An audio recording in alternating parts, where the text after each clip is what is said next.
Uma batalha sem vencedores e sem gols em Fortaleza.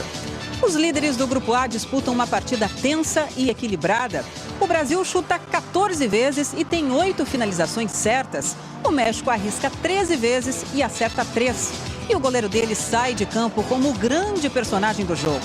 No Mineirão, a Bélgica toma um susto, mas vira para cima da Argélia e estreia com vitória. Portugal ganha mais um problema. O lateral Fábio Coentrão não se recupera e é cortado da Copa do Mundo. Veja ainda o congestionamento que impediu muitos paulistanos de chegar a tempo de ver Brasil e México. E o show das torcidas que acompanharam o empate no Castelão. O ministro do STF, Joaquim Barbosa, deixa de ser relator do processo do mensalão do PT.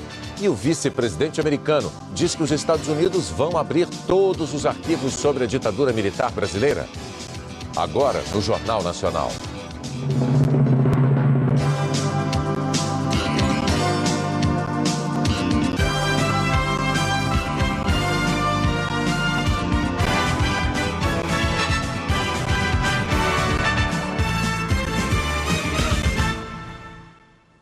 Olá, boa noite. A segunda partida do Brasil na Copa do Mundo foi uma batalha tensa em Fortaleza. Patrícia Poeta, Galvão Bueno, que jogo difícil, meu Deus. Jogo bem disputado, William Bonner. Boa noite para você. Boa noite para você que está em casa. Boa noite, Galvão. Boa noite, Patrícia. Olha, eu acho que a gente teve aí 2 duelos hoje, dentro e fora de campo. As torcidas deram um show à parte no estádio, sem dúvida nenhuma. De um lado, os brasileiros sempre muito animados. De outros, mexicanos que vieram em peso para cá. Eu acho que nem o torcedor brasileiro esperava ver tanta gente vestindo as cores verde e vermelho nas arquibancadas. Já dentro de campo, o jogo ficou no 0-0. Foi a segunda partida dessa Copa sem gols, com 0 gols. Galvão Bueno, eu estava olhando as estatísticas da FIFA, elas mostram o seguinte: a gente chutou mais a gol, foi 14-13, e ficamos mais tempo com a bola, ou seja, 54%. A pergunta é, onde erramos então, na sua opinião? Boa noite, Patrícia. Boa noite, Bonner. Boa noite a todos. Noite. Olha, Patrícia, os números da FIFA mostram bem o que foi o jogo. Muito igual.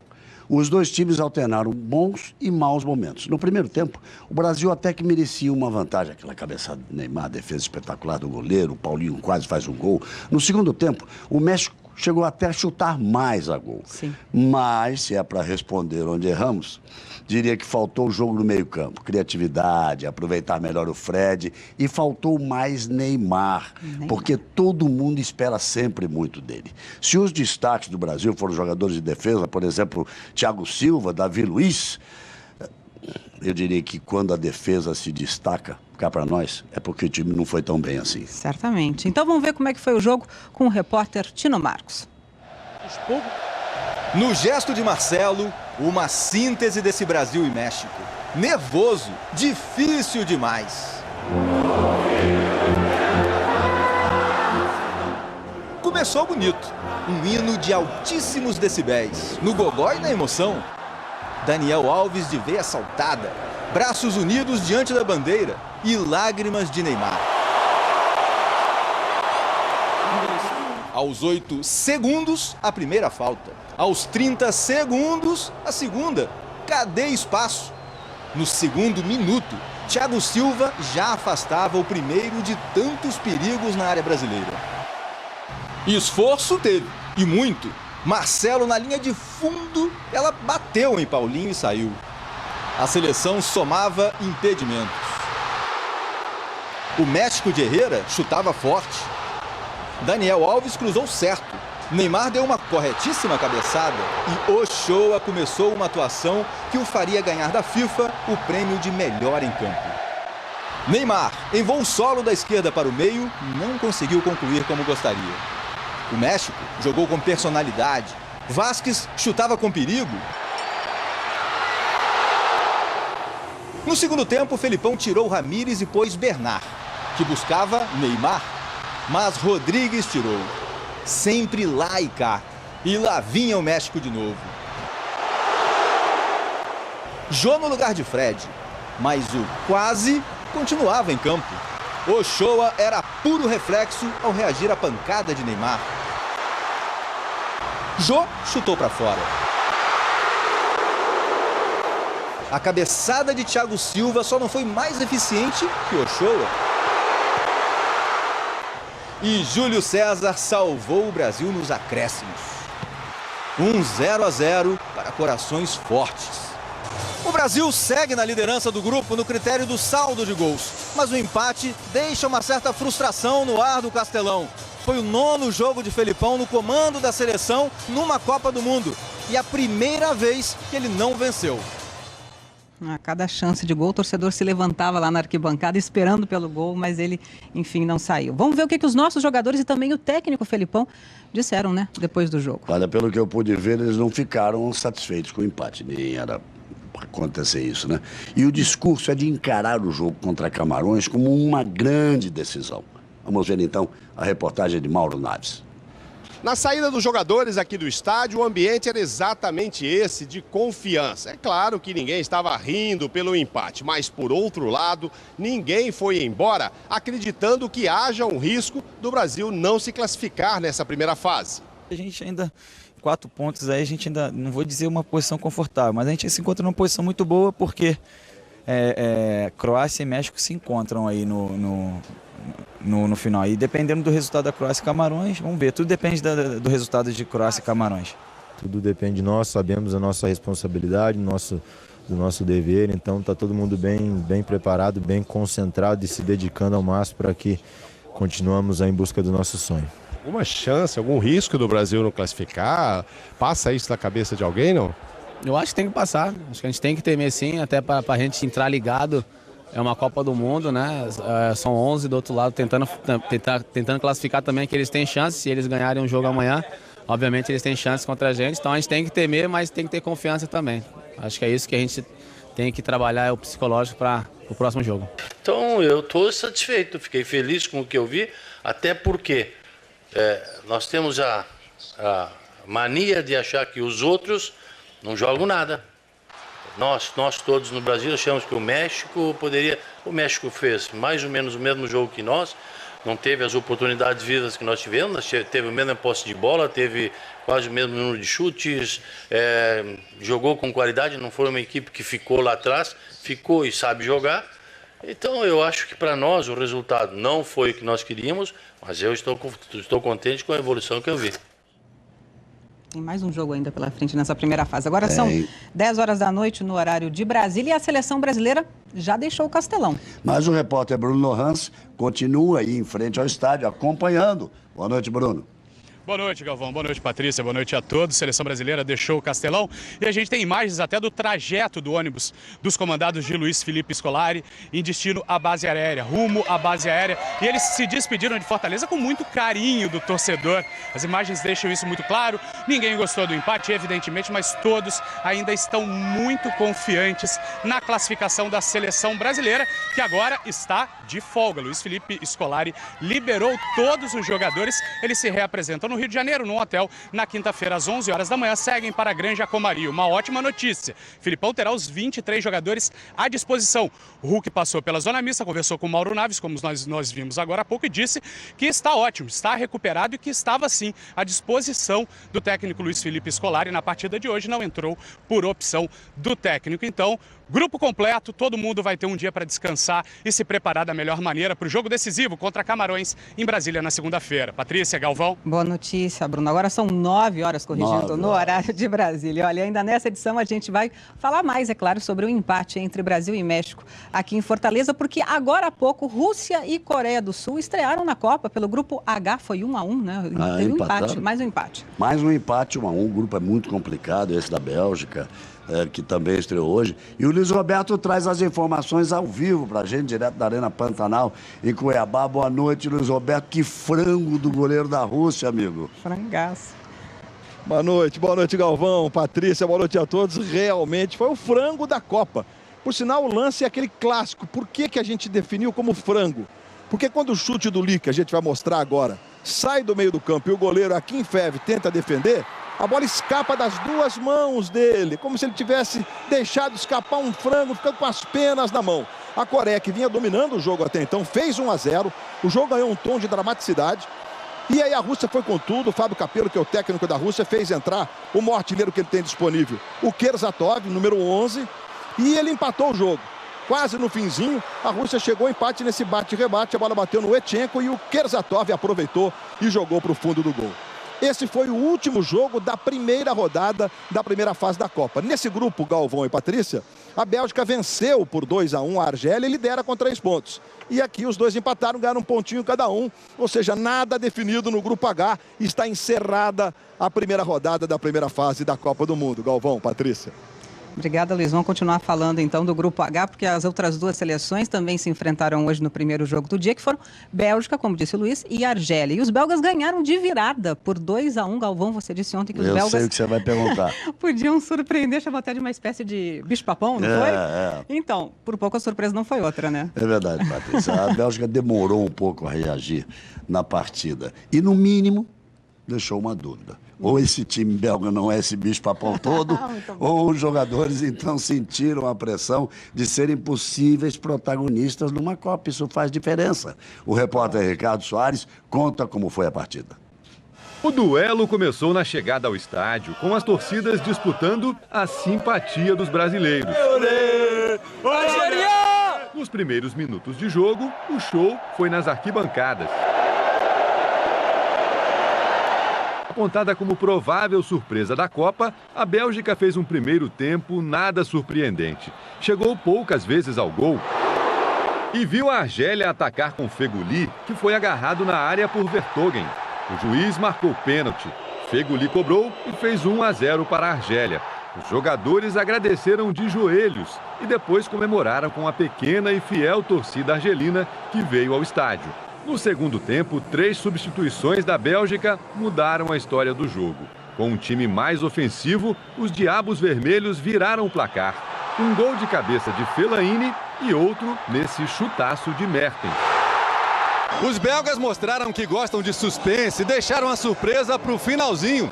E a zebra, que tinha ameaçado passear em Belo Horizonte, encontrou a porteira fechada no Mineirão. Muitos torcedores belgas e argelinos não conseguiram embarcar para Belo Horizonte no horário previsto nos aeroportos do Rio. De manhã, por causa da neblina, o Santos Dumont ficou fechado para pouso por 4 horas e o Galeão por 2.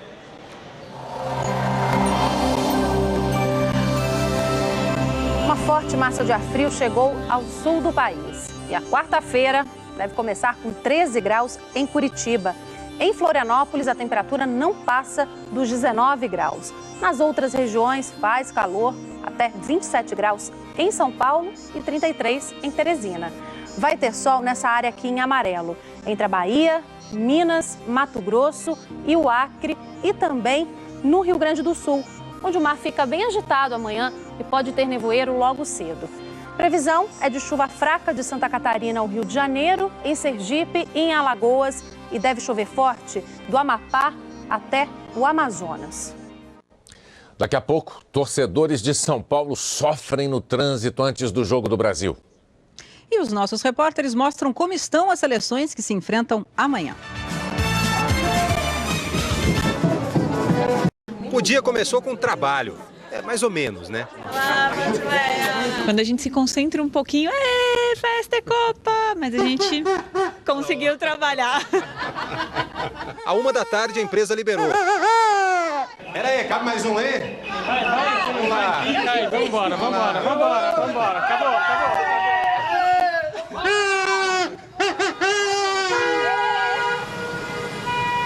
O que seria o horário do almoço virou horário de fim de expediente para muita gente. Nesse prédio aqui, por exemplo, a fila já começou na garagem. Não vai ser fácil chegar a tempo de ver o jogo. Você tem pouco tempo para chegar, né? Muito pouco tempo. E se não der? Se não der, eu vou parar para assistir. A cidade parou por causa da seleção, mas parou na rua. Às 3h, São Paulo tinha 302 quilômetros de filas. Ontem, no mesmo horário, eram 18. Teve motorista que deu ré para escapar. Passa das 4 horas, o jogo já começou e olha só quanta gente ainda presa no trânsito. Mais de 3 horas de congestionamento nesse lado aqui da Zona Sul não foram suficientes para dar vazão a tanto torcedor. No meio do congestionamento, até o Pelé ficou preso. É a primeira vez na história da minha vida que eu assisti o primeiro tempo no carro. O celular com TV quebrou o galho. Aqui não anda, não tem jeito, tá parado. Dá tempo de assistir? Dá tempo de assistir o jogo aqui no trânsito. E por cima eu tô vendo que o Brasil não consegue fazer um gol no México. Isso que é pior. parei o carro, vou pegar o trem agora para Vila Madalena, porque de carro não dá. Mas no trem a fila já começava fora da estação, não cabia todo mundo. E de ônibus também demorou. Tá um absurdo a gente ficar aqui 4 horas dentro do ônibus. Daria para ver o jogo inteiro, mas infelizmente não foi possível. Não vai dar nem o segundo tempo agora. Não vai dar. Olha ali os táxis, todos estacionados aqui. E os taxistas estão no ponto, assistindo ao jogo. Tem uma televisãozinha ali, olha. Escuta, se algum cliente telefonar agora, alguém vai? Só se a corrida for muito boa. O dia colocou à prova o humor do torcedor. E ele passou no teste. Vai, Brasil! Olha, e amanhã na Arena da Amazônia em Manaus, Camarões e Croácia se enfrentam pelo grupo do Brasil. São duas seleções que perderam na estreia, mas que têm agora a chance de se recuperar. Pois é. E depois do empate de hoje entre Brasil e México, quem vencer amanhã vai para a última rodada com reais chances de classificação. Então eu te diria, Patrícia, que é bom todo mundo ser Camarões desde criancinha.